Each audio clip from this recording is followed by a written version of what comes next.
ప్రియమైన వాళ్ళరా, ప్రభువైన యేసుక్రీస్తు నామములో ఈ యొక్క ఉదయకాల సమయాన మీ అందరికీ నా హృదయపూర్వక వందనాలు తెలుపుకొంచున్నాను. ఈ రోజంతా కూడా మీ చేయబో అన్ని విషయాల్లో దేవుని హస్తము మీకు తోడు ఉండి మీకు జయాన్ని కలుగజేయును గాక. ప్రియులరా, ఈ రోజుల్లో మనము యేసుక్రీస్తు యొక్క పుట్టుకతో సంబంధించినటువంటి మనుషులు అనేటువంటి అంశం మీద మనం దేవుని యొక్క వాక్యాన్ని ధ్యానిస్తూ వస్తున్నామండి. ప్రియులరా, ఈరోజు కూడా మనము యేసయ్య పుట్టుకతో సంబంధించినటువంటి కొంతమందిని గురించి మనం ధ్యానించుకోబోతున్నామండి. వీళ్ళు ఎవరంటే మనుషులు కాదు, వీళ్ళు దేవదూతలు, దేవుని దూతలు. ప్రియమైన దేవుని బిడ్డలారా, ఈ దేవుని యొక్క దూతలు ఏం చేస్తున్నారు? దేవుని యొక్క దూత, ఒక దూత వచ్చి గొల్లలకు యేసుక్రీస్తు యొక్క పుట్టుక గురించి ఆ సందేశాన్ని తెలియజేస్తుంది. ఇప్పుడు 13వ వచనంలో మనం చదువుతున్నాం, లూకా సువార్త 2వ అధ్యాయం 13వ వచనంలో ఆ యొక్క దూతతో పరమ సైన్యం, అంటే ఆ యొక్క పరలోకంలో ఉండేటువంటి దూత సమూహం అంతా, సైన్యమంతా కూడా ఆ యొక్క దూతతో ఉండి వారు దేవుని స్తుతిస్తున్నారు. 14వ వచనంలో వారు ఏమని చెప్పి స్తుతిస్తున్నారు?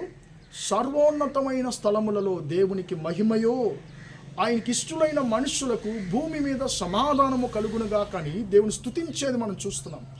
ప్రియమైన దేవుని బిడ్డలారా, ఈ యొక్క వాక్యము, ఈ యొక్క వచనము తమిళ బైబిల్లో కొంచెం కొంచెం తేడాగా చెప్పబడిందండి. అది ఎలా చెప్పబడింది తమిళ బైబిల్ అంటే, సర్వోన్నతమైన స్థలములు దేవునికి మహిమయు, భూమి మీద భూమి మీద సమాధానము, మనుష్యులకు దేవుని మీద, మనుష్యులకు, ఈ భూమిలో ఉన్నటువంటి మనుషుల మీద దేవునికి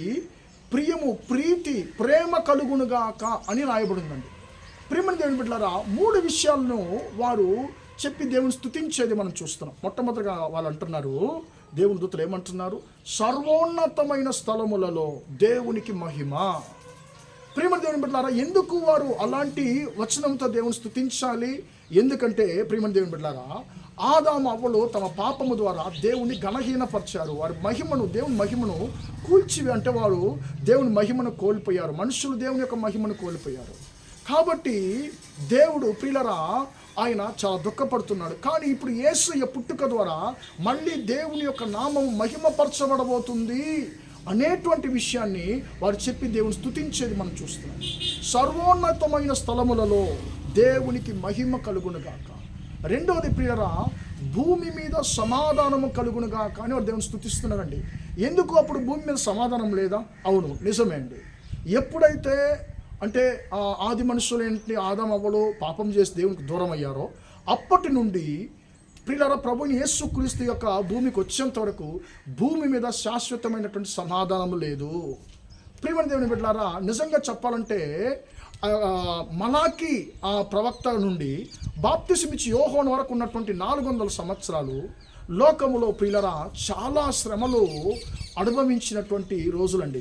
చెప్పాలంటే ద పీరియడ్ ఆఫ్ డార్క్నెస్ అని చెప్పి యూదులు ఆ 400 సంవత్సరాలను అంటారు. ఆ 400 సంవత్సరాలు ఏ ప్రవక్త దేవుని ద్వారా పంపబడలేదు, ఏ యొక్క మాట దేవుడు ప్రవచించలేదు. ప్రియమైన దేవుని బిడ్డలారా, ఆ యొక్క 400 సంవత్సరాల యూదులు అనేక ప్రమాదాలను, యుద్ధాలను ఎదుర్కొన్నారు. అనేక నాశనాలకు వారు గురి అయ్యారండి. ప్రత్యేకంగా చెప్పాలంటే ఈ యొక్క గ్రీసు దేశస్థుడైనటువంటి ఒక రాజు, యాంటియోగు ఎపిఫేనస్ అనేటువంటి ఒక రాజు ఇస్రాయేల్ యొక్క మందిరంలోనికి వచ్చి పరిశుద్ధమైన దేవుని యొక్క మందిరం యొక్క బలిపీఠంలో పందులను బలర్పించి ఆ యొక్క దేవుని యొక్క మందిరం యొక్క పరిశుద్ధతను కూల్చివేశాడు. దాన్ని అడ్డుగించడానికి వచ్చినట్టు యూదులను కూడా అతడు ఆ యొక్క స్థలంలో చంపివేశాడండి. చాలామంది యూదులు చంపబడ్డారు. కాబట్టి యూదులు వారి సమాధానాన్ని కోల్పోయారు, వారి నెమ్మది లేదండి. ప్రియమైన దేవుని బిడ్డలారా, అలాంటి సమయంలో, ఒక సమాధానం లేని సమయంలో యేసయ్య లోకానికి పుట్టినప్పుడు, ఈ యొక్క లోకంలో మనిషిగా పుట్టినప్పుడు దేవుని యొక్క దూత సైన్యము దేవుని స్తుతిస్తున్నారు. భూమి మీద యేసయ్య పుట్టుక ద్వారా సమాధానము కలుగునుగాక అని దేవుని స్తుతిస్తున్నారండి.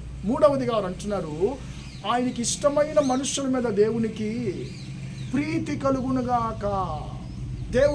మనుషుల మీద, పాపులైన మనుషుల మీద దేవునికి ప్రేమ కలుగునుగాక అని దేవుని స్తుతిస్తున్నారు. ప్రియమైన దేవుని బిడ్డలారా, మనుషులు ప్రతిరోజు పాపము చేసి తండ్రి అనే దేవుని దుఃఖపరుస్తూనే ఉన్నారండి. ప్రియమైన దేవుని బిడ్డలారా, మనుషుల యొక్క తప్పితాలను, పాపాలను క్షమించాలని చెప్పి తండ్రి అని దేవుడు అనుకున్నా కూడా మనుషులు తమ జీవితాలను మార్చుకోలేదు. కాబట్టి ఆయన ఎప్పుడు కూడా మనుషుల యొక్క జీవితాన్ని గురించి దుఃఖపడుతూనే ఉన్నాడండి. కొన్నిసార్లు పాత నిబంధన కాలంలో దేవుని యొక్క కోపం రగిలిని కూడా మనం చూస్తున్నాం. ప్రియమైన దేవుని బిడ్డలారా, అలాంటి సమయంలో దేవుని యొక్క దూతలు యేసయ్య పుట్టినప్పుడు దేవుని ఎలా స్తుతిస్తున్నారు? మనుషుల మీద దేవునికి ప్రీతి కలుగునుగాక, ప్రేమ కలుగునుగాక అని చెప్పి దేవుని స్తుతిస్తున్నారు. ఎందుకు? యేసయ్య తన శిలువ రక్తముతో, శిలువ మరణము ద్వారా శాశ్వతమైనటువంటి ఐక్యతను దేవునికి మనుషులకు ఆయన కలిగించబోతున్నాడు అనేది దూతలు ఎరిగారు కాబట్టి దేవుని అలా స్తుతిస్తున్నారు. ప్రియమైన దేవుని బిడ్డలారా, యేసయ్య యొక్క పుట్టుకను జ్ఞాపకం చేసుకుంటున్నటువంటి ఈ రోజుల్లో యేసయ్య ఎందుకు వచ్చాడు అనేటువంటి 3 విషయాల గురించి ఆ దేవుని దూతలు దేవుని స్తుతించడం మనం చూస్తున్నాము. సర్వోన్నతమైన స్థలములలో దేవుని నామం మహిమపరచడానికి యేసయ్య లోకానికి వచ్చాడు.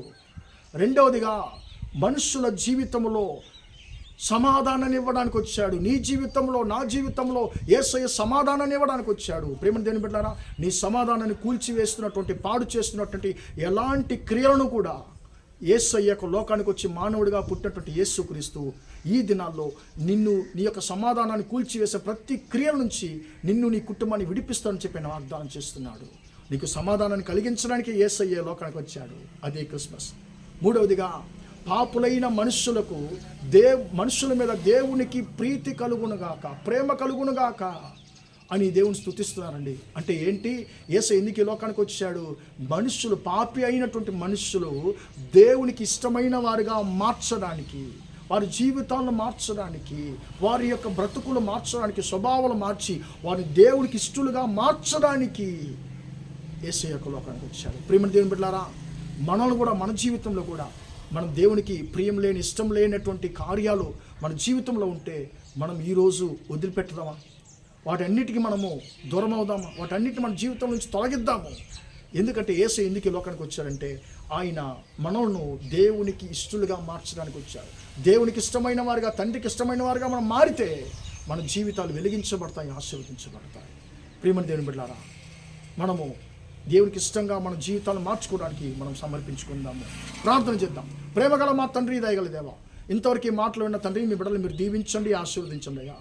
తండ్రి, దేవుని యొక్క మీ దూతలు తండ్రి అయ్యా యేసయ్య పుట్టినప్పుడు వారు ఎలా స్తుతించారనేటువంటి దాన్ని మేము ధ్యానించుకోవడానికి సహాయం చేశావు తండ్రి. స్తోత్రం. ఈ యొక్క లోకానికి నీ కుమారుని యేసయ్యను పంపావయ్యా, నీ నామాన్ని మహిమ కలిగించడానికి, భూమిలో సమాధానాన్ని తండ్రి కలిగించడానికి, పాపులైనటువంటి మా మీద నీకు ప్రేమను కలిగించడానికి నీ కుమారుడైనటువంటి యేసుక్రీస్తును తండ్రి మా కొరకు పంపావు. నీకు స్తోత్రం అయ్యా. యొక్క క్రిస్మస్ రోజుకి, ఈ క్రీస్తు పండుగను తండ్రి, క్రీస్తు పుట్టుకను జ్ఞాపకం చేసుకున్నటువంటి ఈ రోజుల్లో తండ్రి, నీకు ఇష్టం లేని ప్రతి ఒక్క క్రియల నుంచి మా జీవితాన్ని మేము దూరపరచుకోవడానికి కృపదయిచ్చేయమని ఈ రోజంతా కూడా తండ్రి, మా సహోదర సహోదరులు చేసే అన్ని విషయాల్లో మీ హస్తం తోడిని వారిని ఆశీర్వదించమని యేసయ్య నామమున ప్రార్థించి వేడుకొంచున్నాను తండ్రి.